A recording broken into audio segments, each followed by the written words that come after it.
Praise the lord. మన ప్రభు అయిన యేసుక్రీస్తు శ్రేష్టమైన నామములో మీ అందరికీ శుభం తెలియజేస్తున్నాను. బాగున్నారు కదా?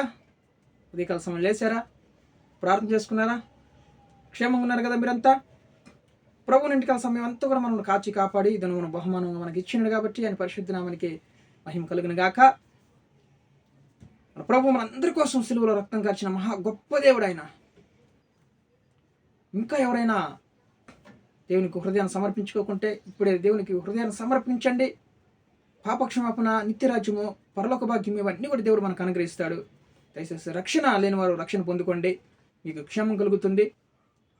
పరిశుద్ధ గ్రంథంలో అనేక కృపరాలతో రాయబడినటువంటి ఈ పరిశుద్ధ గ్రంథంలో నుంచి దేవుడు మనకు అనుగ్రహించే వాగ్దానం ఈరోజు మొదటి దినవృత్తాంతాల గ్రంథము 29వ అధ్యాయము 12వ వచనం చూడండి. హెచ్చించువాడవును, అందరికీ బలము ఇచ్చువాడవును నీవే. Praise the Lord. హల్లెలూయా.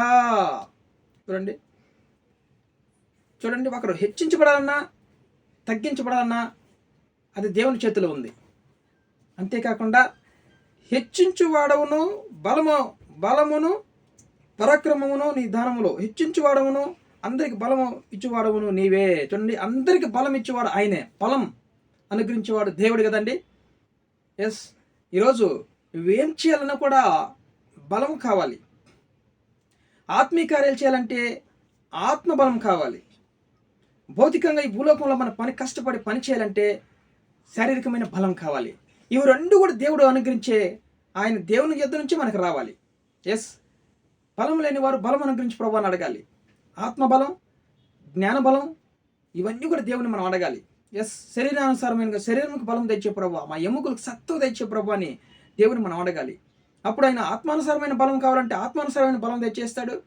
భౌతికమైన శరీరానుసారమైన బలం కావాలన్నా శరీరానికి బలం కలుగజేవాడు ఆయన. మహా గొప్ప దేవుడు ఆయన. హల్లెలూయా.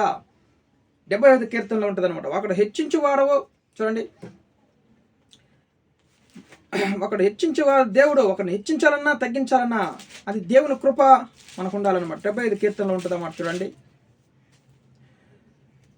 7వ వచనం, 75 కీర్తన 7వ వచనంలో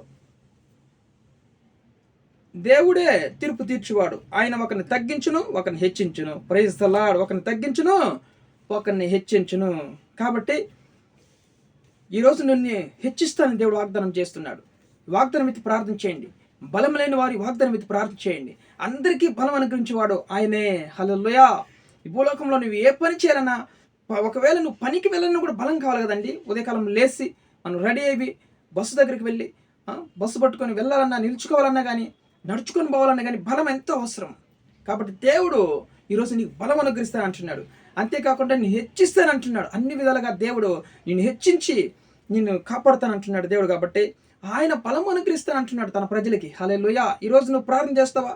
ఒక దేవుని బిడ్డగా, దేవుని ప్రజగా నువ్వు దేవునికి లోబడి దేవునికి ప్రార్థన చేయి. నాకు బలం అనుగ్రహించు ప్రభువా, నన్ను హెచ్చించేస్తాయి అన్నప్పుడు ఆయన బలం అనుగ్రహిస్తాడు, హెచ్చిస్తాడు అనమాట. కీర్తన గ్రంథంలో 29వ అధ్యాయం 11వ వచనంలో యెహోవా తన ప్రజలకు బలం అనుగ్రహించను.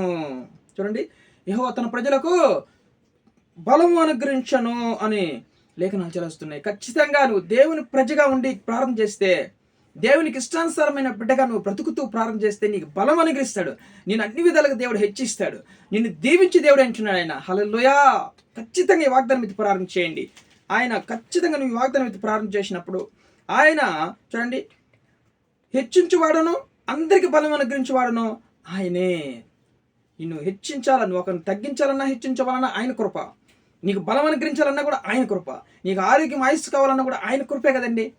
దేవుని యొద్ద నుంచి మనకు రావాలి. అందుకనే ఖచ్చితంగా ఈ వాగ్దానం మీద ప్రార్థన చేయండి. బలం లేని వారు ఈ వాగ్దానం మీద ప్రార్థన చేసినప్పుడు ఈరోజు నీకు బలం అనుగ్రహించబోతున్నాడు. ఆత్మానుసారంగా, శరీరానుసారంగా నీకు దేవుడు బలం అనుగ్రహించబోతున్నాడు.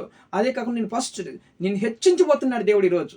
ఎస్, నీ పేరుని హెచ్చించబోతున్నాడు, కుటుంబాన్ని, బిడ్డల్ని హెచ్చించబోతున్నాడు, దీవించబోతున్నాడు దేవుడు ఈరోజు. ప్రార్థన చేయండి. వాగ్దానం మీద ఖచ్చితంగా దేవుడు మనకి కృప అనుగ్రహించిన గాక, మనం హెచ్చించిన గాక, బలం అనుగ్రహించిన గాక. తన బిడ్డలందరికీ కూడా దేవుని ప్రార్థన చేసుకుందాం. ప్రేమ కలిగినటువంటి తండ్రి, ఉదయకాల సమయంలో ప్రేమించి మంచి వాగ్దానం ఇచ్చావు. వాగ్దానాన్ని నాయన ఆశీర్వదించండి మా జీవితాల్లో. నాయన నేను హెచ్చించేవాడు ఆయనే, బలం అనుగ్రహించేవాడు ఆయనే అని సెలవిస్తున్నాయి కదా ప్రభా. ఈ రోజు నాయన ఒకరిని హెచ్చించండి. మీ బిడ్డలనైనా మీ యందు నాయన భయభక్తులు కలిగి ప్రార్థిస్తున్న బిడ్డల్ని హెచ్చించండి, బలం అనుగ్రహించండి ప్రభు. వాళ్ళకు నాయన అన్ని విధాలుగా గెలవడానికి, జయించడానికి ప్రభా బలం అనుగ్రహించమని ప్రార్థిస్తున్నాను తండ్రి. ఉద్యోగం తెచ్చే ప్రభు, వివాహం కాని వారికి మంచి వాసన సమకూర్చేస్తున్నాములో గర్భాలు నేను వారి గర్భాలు ముట్టండి అయ్యా. కుమారులు యెహోవా ఇచ్చు బహుమానం అని సెలవుస్తున్నాయి కదా తండ్రి. బహుమానం అనుగ్రహించండి బిడ్డలకు, మంచి బిడ్డలను అనుగ్రహించండి అయా. గర్భిణీ స్త్రీలు ముట్టి సుఖ ప్రసవాన్ని అనుగ్రహించండి ప్రభా. అలాగే నాయన తల్లి ప్రయాణస్తులు అందరూ కూడా కాపాడండి. ప్రతి విధంగా కీడు నుంచి తప్పించండి. యాక్షన్ కలిగిన దురాత్మ యేసును బంధించమని అడుగుతున్నాం తండ్రి. ప్రభాక్షేమం తెచ్చేయండి. భార్య భర్త మధ్యలో సమాధానం, అత్త కోడల మధ్యలో సమాధానం కలుగును గాక.